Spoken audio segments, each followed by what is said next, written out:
Hi, everybody. I'm Bistra Dilkina. I'm an associate professor in computer science in the School of Viterbi. And I'm also a co-director for the Center for AI Society.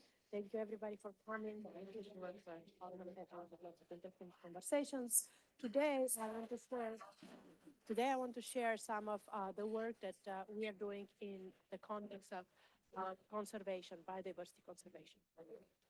And in particular, AI approaches can come to bear in a lot of aspects of understanding and conserving habitat and species. And at CAIS, we have projects related to that space in using machine learning with satellite data in order to inform conservation by doing land cover mapping.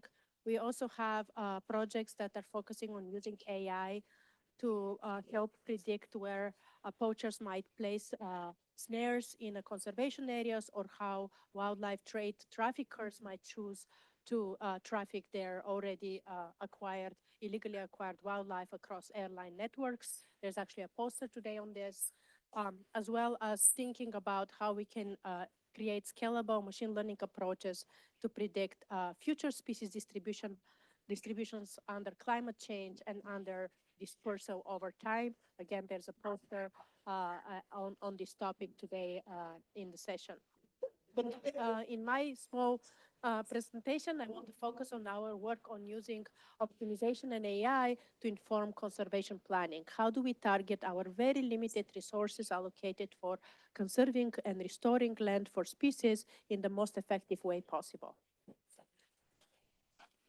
So as you know, we are losing habitat very quickly. Habitat loss and fragmentation, mostly due to anthropogenic pressures, is the #1 cause for species loss.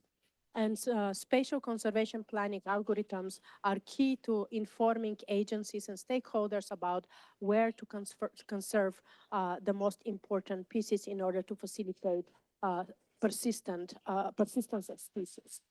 And so these are very hard problems with a lot of complex constraints, taking species preferences and dynamics, heterogeneous economic costs, as well as other considerations. So there's a long line of work as developing optimization models to inform these agencies.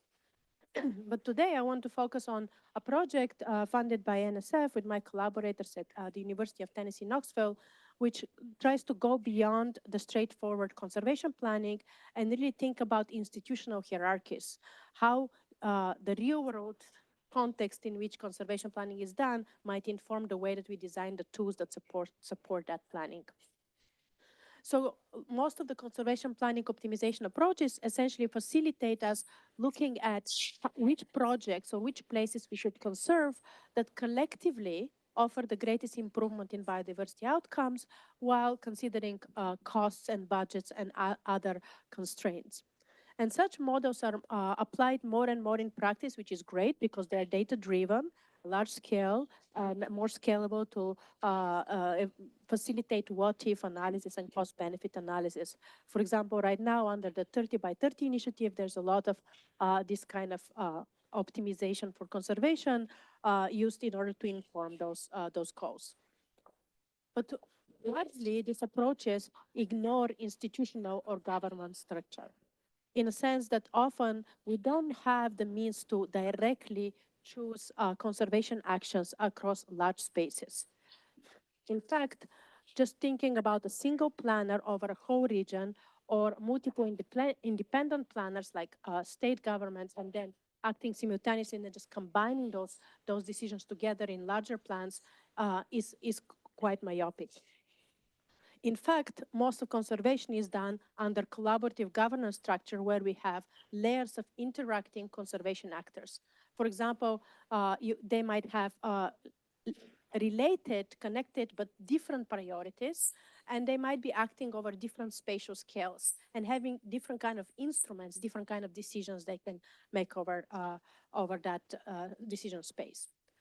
Here is a concrete example. The federal government in the US might allocate budgets to states as opposed to making explicit conservation decisions about where to conserve. Now, states or regions at their level will take those budgets and allocate them to specific projects or establish new conservation areas. So real conservation planning is done in this kind of hierarchical institutional structure.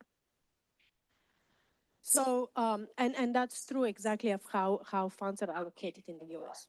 So we wanted to see how we can incorporate this into a mathematical framework. And we use insights from game theory to basically understand this as a form of a stackable game, where we have one actor who is the leader who takes decision first, followed by the actors who respond.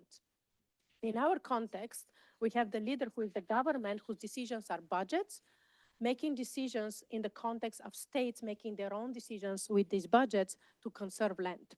So here, we are creating a model where the government is able to endogenize the fact that the followers, the states, might have misaligned priorities with the government utilities. So it's maximizing the government utility or leader utility while taking into account decisions made at the lower level based on utilities of the individual actors that follow. So we implement this framework, and if you're interested in the details of how computation is done, I'm happy to talk offline.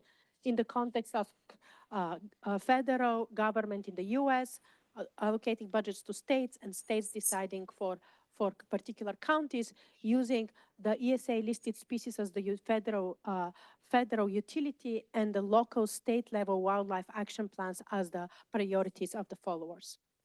We collected an immense amount of work with my economist and ecologist collaborators. We created a very important data set that represents the costs, the species, both on federal and state level, and then implemented this framework. So here you can see basically the decisions that would be made if the federal government could go all the way down to spatial decision making and and decide whether to conserve land. And if they would allocate budgets based on that plan that maximizes their own utilities, they would allocate budgets that then states will internalize and reallocate based on their own somewhat misaligned priorities. So suddenly there is a drop in the expected benefit. With our bi-level approach, we are able to align the leader utilities by endogenizing the follower utilities of the states.